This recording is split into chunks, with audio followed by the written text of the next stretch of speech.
Immerse in the profound wisdom of the Shandilya Bhakti Sutras, ancient verses, revered as a pinnacle of devotion and spiritual awareness. Under the guidance of His Holiness Swami Jyotirmayananda, plunge into the infinite ocean of this revered scripture. Discover its hidden truths. Embrace its transformative power. Awaken to new realms of divine love and spiritual awareness. The depths are calling. The deeper you dive, the more treasures you'll discover. And now, Sri Swami Jyotirmayananda.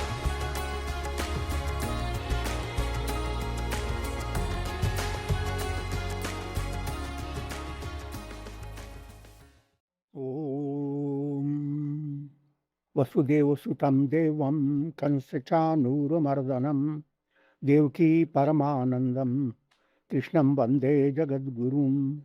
Om. Adorations to Lord Krishna, the preceptor of the universe, destroyer of the forces of darkness, and bestower of immortality, and blessed self in all adorations. The Shandilya Bhakti Sutras in chapter 2, section 1. Some sutras we have explained, I will reiterate. In 27th Sutra, Buddhi hetu parvritti avishuddhe avaghatavat, like continuous husking of paddy until the grain, rice, is obtained. The means must be practiced.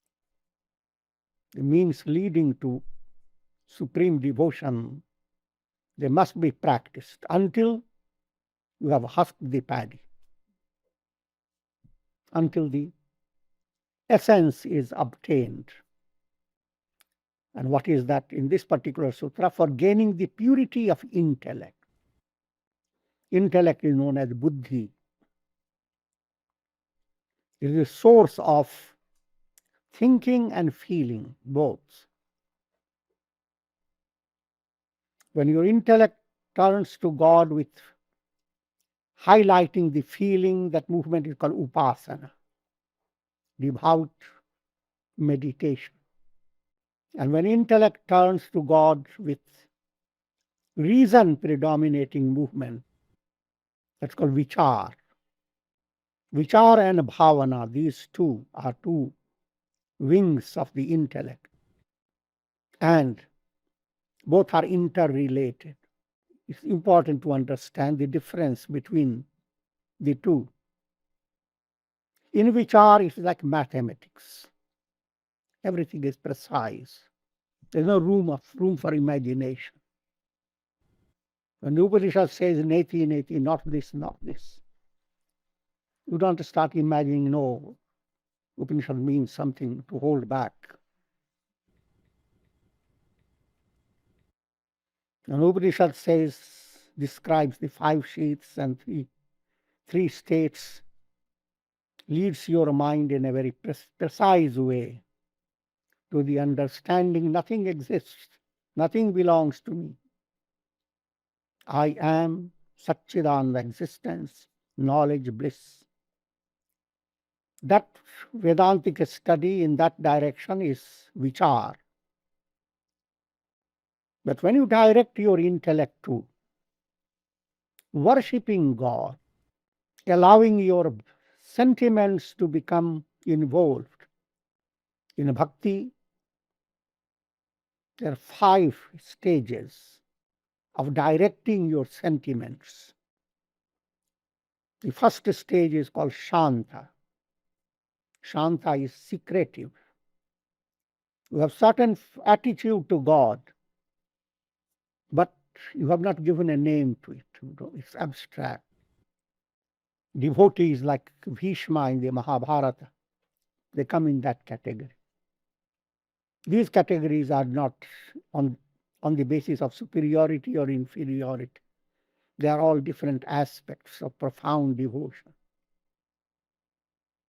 Bhishma, as you read this story, did not display his devotion, but on occasions you see him turning to God with profound devotion.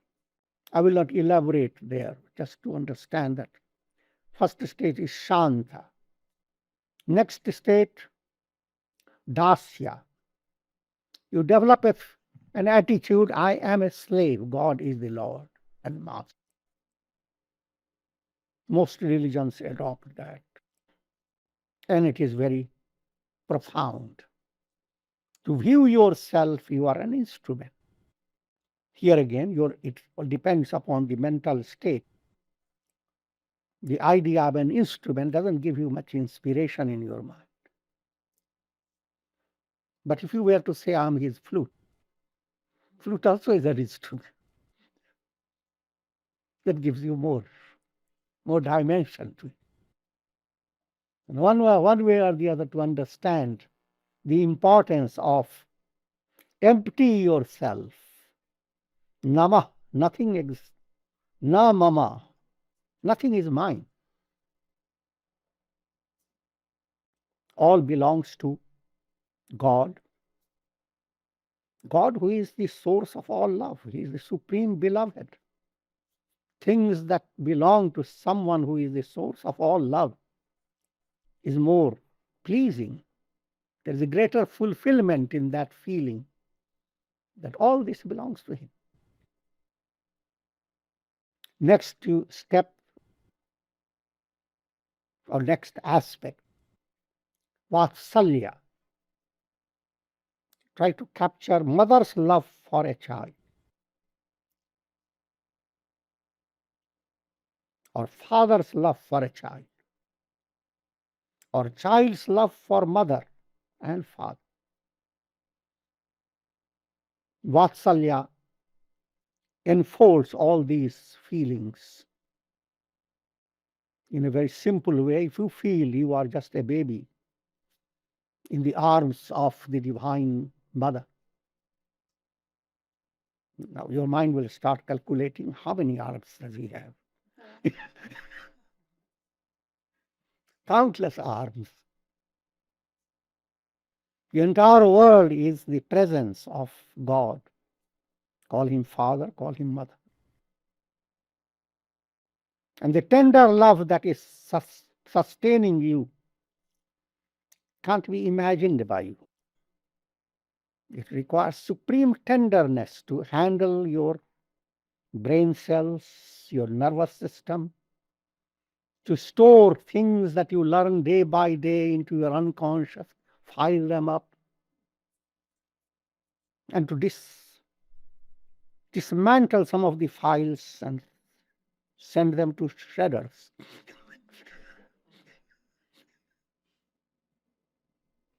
Constantly goes on in every plane. Food you have eaten, it is God who inspires you what to eat, what nourishment you are seeking. After eating, it's God who is digesting. You don't have the problem. You get the problem when you go to medical school. Then you start learning what happens. This is for humorous.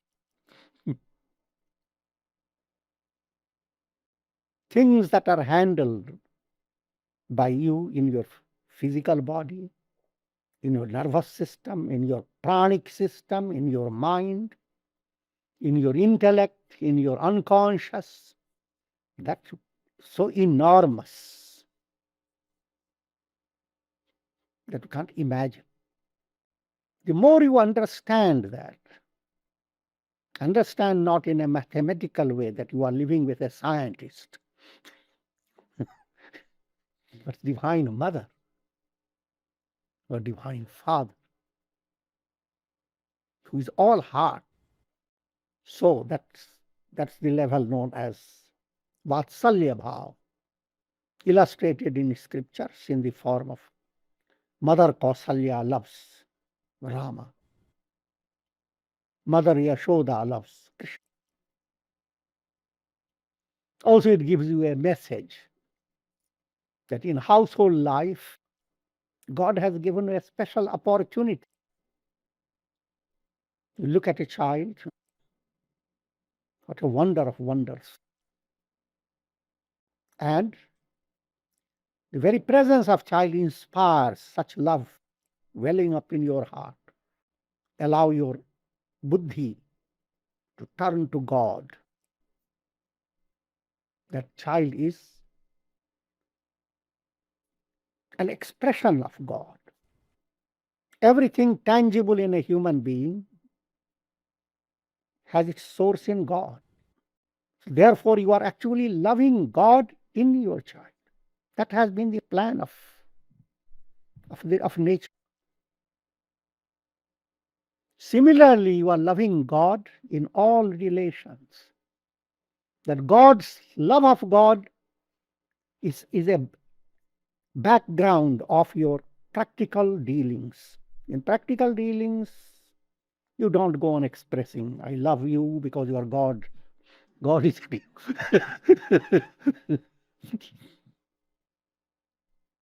All people are loved. They are like waves. God is the ocean. You are loving the same ocean through waves. Here comes one wave, and you say, Oceanaya Nabha. It's another way. Same way. And when all waves have gone away, you are yourself also a wave. God within you. Next step is called Sakhya, friendly attitude. You come to a state when you don't feel that God is at a distance. He's an inseparable friend. Friend, dealing with him, your heart is left completely open. If you have some difficulty and you can't understand, and you don't know whom to blame, turn to God, you. You're sure God can run away.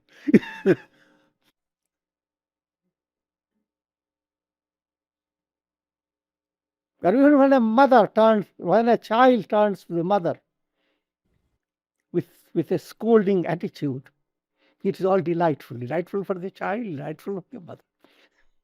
Same way, it's delightful for the devotee to open his heart. Delightful for God, he smiles.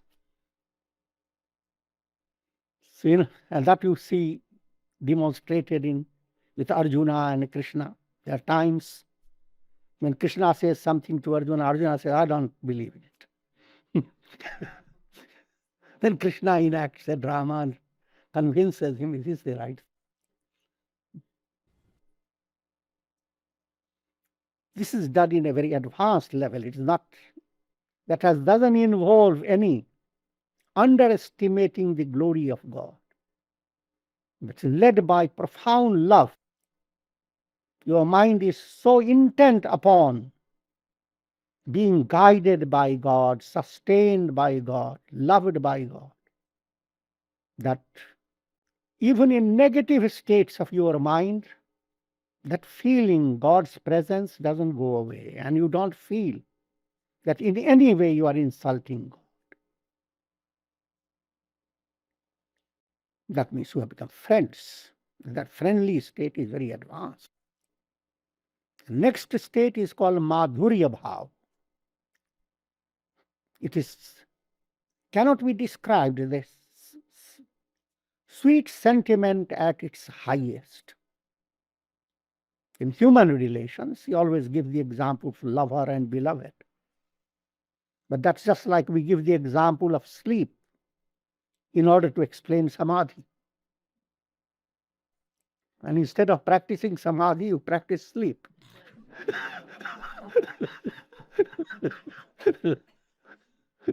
Same way you get involved with worldly sentiments. That's not the teaching.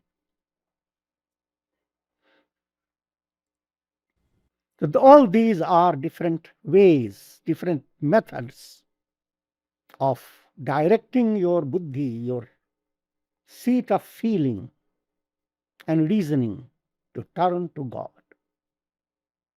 In 29th Sutra, Tam Aishwarya Param Kashyapa Paratvat, two views are given. The view of sage Kashyapa, then the view of Badarayana. Badarayana same as sage Vyasa. And then he gives his own final view. Tam Aishwarya Param Kashyapa Paratvat. Kashyapa is of the view that the buddhi absorbed in the Aishwarya of God. Buddhi is your understanding, the faculty of your intellect. It should be absorbed in the glory, majesty of God. That will lead you to develop the highest bhakti, because God is the highest. Letting your intellect turn to God, the highest, Aishwarya Param, and look at the world as a majesty, glory and majesty of God exploding into the world. A big explosion. The sun, the stars, the ocean, the mountains, forests. This has become the basis of various prayers, Sahasranamas, 1,000 names of Vishnu, 1,000 names of Shiva. You allow your mind to think in 1,000 ways and look at the world. God is shining through this. He is surging in the form of the ocean. He is mighty like the Himalayas, and so forth. There are countless ways. Sages have created lots and lots of them. I'll just focus the attention in that direction. In the Gita, you have Arjuna describing the Virat Swarup of Krishna. In the 11th chapter, Krishna shows to Arjuna 1,000 heads, 1,000 arms. People reading it feel quite dazzled. When will the time come when I will also be able to see it? But the simple point is you are seeing it. Look around you. There are so many heads and so many arms, so many minds. And heads and hands are not limited to human beings, all creatures. And even inert objects, all expresses the glory of God. Just direct your attention to the basic point in Vedanta. Brahman is the absolute self. He has a magical power within him that's known as Prakriti. Prakriti and Brahman, they're one and the same. Like a magician and his magical power. They do not constitute duality. Prakriti becomes modified, rather, Prakriti expresses itself in three ways. Sattva predominating Prakriti is called Maya. Rajas predominating Prakriti is called Avidya. Tamas predominating Prakriti is called Tamasi Prakriti. Through Maya, Rajas, Sattva predominating Prakriti, Brahman manifests as Brahma, the creator, Vishnu, the sustainer, Shiva, the destroyer. The summarized version, and further detail, all gods and all divine spirits that are involved in creation are expressions of Brahman. In this state, Brahma, Vishnu, and Shiva, they are not in bondage. They are the ruler of Maya. Now come down to next level. Same Brahman expressing through rajas predominating prakriti. Rajas predominating prakriti is avidya. And avidya expresses itself in countless variations, in countless degrees. Just like you see water placed in countless pots in different conditions. And the sun reflects in so many pots. How many suns are there? Reflected suns. You can't count. They don't come under mathematical calculation. Similarly, jivas, Brahman reflecting in avidya, ignorance. And ignorance expressing itself as countless minds. And minds are like little water. Your personality is a jar.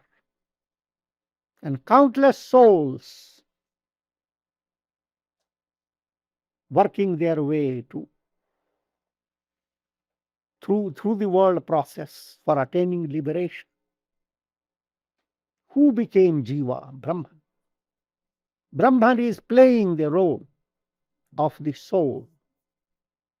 Every soul has to enact a drama of discovering its essential divinity. And then all this drama takes place in a world of matter. Matter goes to evolve all the equipments you have, physical, mental, your body, your senses, even your mind and intellect. But turn your attention to the matter, physical matter. All the elements, ether, air, fire, water, and earth, that go to compose all this complex creation. Matter is all over the universe. And that matter is Brahman. Therefore, it's instinct when a person is overwhelmed with things, he says, it doesn't matter.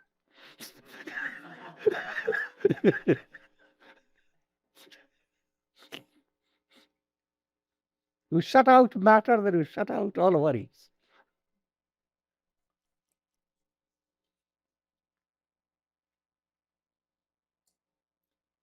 Therefore, from a broad point of view, there isn't a place where God isn't. You think of God being only in a fragrant areas with beautiful flowers. That God is also in the muck that created that fragrance. The fertilizers. There isn't matter in any stage that is not a Brahman. Think of your dream world. In your dream, you are facing the same situation. There are many people, many creatures. There is a world there. But there isn't any portion of that world which is not your consciousness. The big mountain in your dream is as much your consciousness as or a little worm crawling before you. And mathematically, you find a big difference. Worm is a worm and mountain is a mountain. You can calculate the difference. But it doesn't matter. You wake up, the consciousness wraps up all that, nothing is there. Much in the same manner, there is a deeper level within you. You become aware of your deeper level of consciousness. The world is not there. You have been always the self. That attainment is parabhakti, supreme devotion. Lali mere lal ki jit dekhun tit lal, Kabira sings. I went out to behold the beauty of my beloved. And wherever I turn my gaze, I see the beloved. Tired of turning around, I turned into myself. I became myself beloved.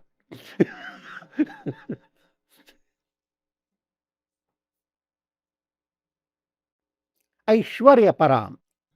Let me detail upon that point. How to allow your mind to think of the majesty of God that enfolds you all around, internally and externally. God is known as Bhagavan. Bhaga term refers to divine attributes. Attributes are firstly Aishwarya. Aishwarya means majesty of God.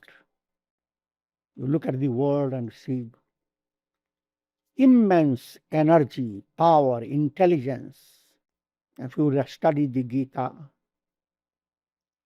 Lord Krishna gives you an idea how to turn your mind to God by giving your attention to things that are highlighted in the world. Look at the sky, what is highlighted is the sun. So among luminaries, I am the sun. On the earth, among rivers and lakes and water system, I am the ocean. So wherever there is a sense of majesty, try to turn your mind to God. It's just like you have gone into a hall, and whichever wall you turn to, there's something written from the scripture. The world is a profound temple, you see, and these things are written here. One writing is shining through the sun, another from the moon. The ocean is singing some of the verses. Still, if you say, where is God?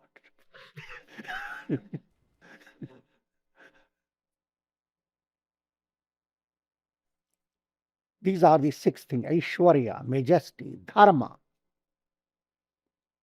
mystic order; that righteous values; Shri, source of all wealth, treasure, physical, mental, spiritual; Bal, immense power, infinite power; Jnana, infinite knowledge; Vairagya, infinite detachment. These are characteristics of God. And when we talk of God's knowledge, the scriptures give you more details. God knows 6 points in profound manner. What are they? Utpatti, how things come to exist, the entire creation, the beginning to end. Utpatti focuses on the source. How did the world emanate? Pralaya, and how does the world terminate? Gati, what should be the direction of a soul? Every soul is being guided.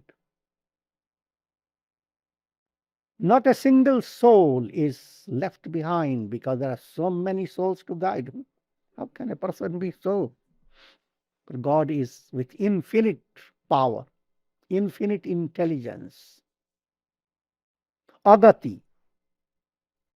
Agati is where gati, any movement, terminates when a person attains enlightenment. Vidya, knowledge that allows the soul to ascend the ladder of wisdom. Avidya, that allows the soul to move backward. All these are they relate to God. God is the knower of all. Direct your attention to simple prayer given by a great saint. It is Sanskritized Hindi. He Jagatrata, Vishwavidhata, He Sukha Shanti Niketan He. Whenever we say He, it is not He. You see, He, oh Lord, just like that. He Jagatrata, oh God, what the protector of the universe. Why do you become concerned with the universe? Because you are a part of it. You want his protection. You have to remind him that he is protecting the entire universe. Therefore, in your mind, there should be no doubt. Nothing will be amiss. Vishwavidhata. The entire universe has been planned by you. You are the creator. Sukha Shanti Niketan. You are the abode of bliss and boundless peace. When you say Ishwara Smaran, that art has to be developed. You can read the best of prayers very fast. That has its own benefit. But the greater benefit if you go deep into it and try to handle it and allow your intellect to absorb. Prem ke sindho. God, you are the ocean of love. Therefore, your heart must understand God has no room for cruelty. Even when you find yourself in utter darkness and bitter circumstances, yet deep down, divine tenderness has never left you. At that time, that tenderness is more unique. When a tiger holds a little baby with his strong teeth, to an onlooker, the teeth are so cruel. But in spite of the fact the baby is under the grip of all those teeth, is being held extremely tender. Deen ke bandho. And he is a dear relative of one who has become deen, who owns nothing. Blessed are the poor. Blessed are the meek. Same sentiment is brought out. When you develop that deep understanding, nothing belongs to me, and become extremely simple in your inner life, then you find God is always with you. You are the best friend of God. Dukkha daridra vinashanahe. God who destroys misery, any form of misery that mind is trying to stick to. And daridra, humiliating, feeling of humiliation. God destroys these. Nitya akhand anant anadi. The Hindu prayers bring out many attributes, all one after another. Eternal. When you say eternal, don't go fast. Try to understand it. The entire world of time, past, present, and future, is enfolded by God. God is the ever-present now. N goes to the past. W goes to future. O is a big present that engulfs all. It's absolute present. Even though in dream you go far and wide. But from the point of view of reality, you have gone nowhere. In the same way, as you turn towards God, you are moving towards the real. Asato ma sadgamaya. And that sat, the absolute real, is eternal, timeless. Akhanda, indivisible. Again, akhanda means, think of a lake. In that lake, some scenery is being reflected. If you look at the reflected objects, those objects are spaced out. They are not all together. But since they are nothing but reflection, it is the lake that enfolds. And the lake is not broken up because of the reflection. The lake is homogeneous all over. In the same way, Brahman, God, is homogeneous presence. Creation is just like reflections have occurred in a vast slab of marble. That marble is your consciousness, pure awareness, ever present. You are never absent of it. All your thoughts, all your mental imaginations, all your perceptions are like projections on a screen. No matter how wondrous the drama may appear to your eyes, the screen has not changed. The screen is ever present. Your awareness is ever present. That awareness is unbroken, indivisible, immutable. That's what we mean by akhand. Anant, another term used. There is no end. There is no beginning to God. There is no end. Anant, anadi. Anadi is no beginning. Anant, no end. Purna. Purna is full. Brahma, the very word Brahma comes from Brihat, majestic, great. But great in a very profound way. Nothing in the world exists without the reality of Brahman sustaining it. Sanatan, eternal. Jagadashraya, Jagapati, Jagavandan, Anupam Alakh Niranjan He. God, who is the shelter of the entire universe. The universe is always running around. You see, the earth goes on running around. All things in the world are moving around.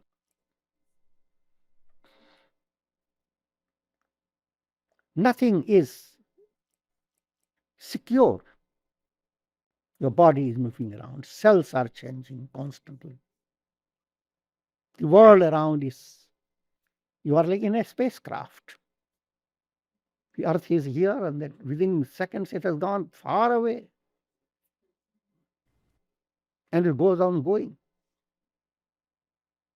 If that were enough, that would be fine. But the earth within itself holds lots of fire. Lots of earthquakes are cooking within the earth. Lots of turmoils. But in spite of all that, there is someone who is looking after it. God is the Jagadashraya. He is the shelter. Whenever there is trouble and great commotion, you need a shelter to run to. And you have to find where the shelter is. But if you have turned to a spiritual path, you have an absolute permanent shelter. Any moment you can. And that shelter is God Himself. Jagatpati, the Lord of the universe. Jagabandhan, the entire world adores Him. Adoring out of great love, great joy. The entire forest adores the spring season. Anupam, incomparable. Nothing in the creation can be described as God. All things are limited. Therefore, you can always talk in the terms of symbols. Alakh, unseen.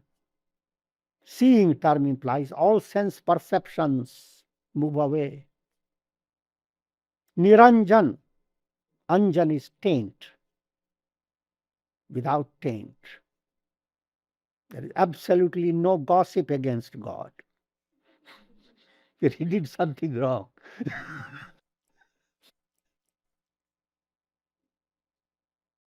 Prana Sakha. He is a life friend. Generally, people use that term, Prana Sakha. Someone is so dear that will be lifelong friendship. The life of the soul is eternal. No matter which incarnation you are in, he is your Prana Sakha. It is because of his presence you breathe. And in one area only, God doesn't have omnipotence. And that area is discarding a soul. God cannot discard any soul. Everything else he can do. It's a figurative way of describing the glory of God. Tribhuvan Pratipalak, sustainer of the three worlds. Whenever you hear of three worlds, your mind goes after the vast universe and think of there must be a world somewhere in the Milky Way, somewhere far away. There must be three more major worlds. But nothing like that. It's just three levels of reality. Physical. You think of physical type of joy. You eat an ice cream, it is a kind of joy. It's the joy of the Bhur-loka. Now, if you have a deeper fulfillment in your mind, now you are in Bhur-loka. And if you get into deepest fulfillment, in the realm very close to your heart, then you have gone to Swarloka. Your personality is a blend of three lokas. The entire three lokas are sustained by God. Your physical needs come under his plan. If he had not created all these vegetations, etc., the human being will be starving, will not exist. He is sustaining you in physical. He is sustaining your vitality, your mental capacity. He is sustaining the process where your intellect begins to blossom. Each level gives you a different type of experience. And they cannot be replaced. For example, you lack mental happiness, and someone gives you physical happiness, gives you lots of ice creams to eat.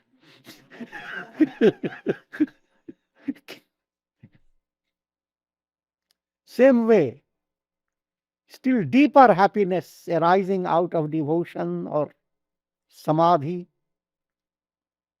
and someone tries to entertain your mind you cannot exactly do it. These three levels of happiness, subtlest, then little subtle, and then gross, they belong to the three lokas. They are the three worlds. And God is the controller, sustainer, planner.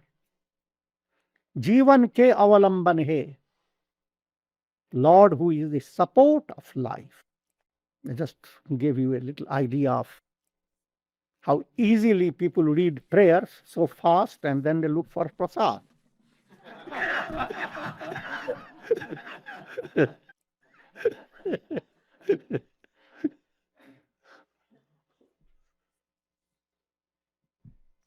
But how to get inside the prayer, how to let your mind be deeply involved and should become the joy of your mind. That is the view of Kashyapa. The other sages will wait now for the next time. Om Shanti.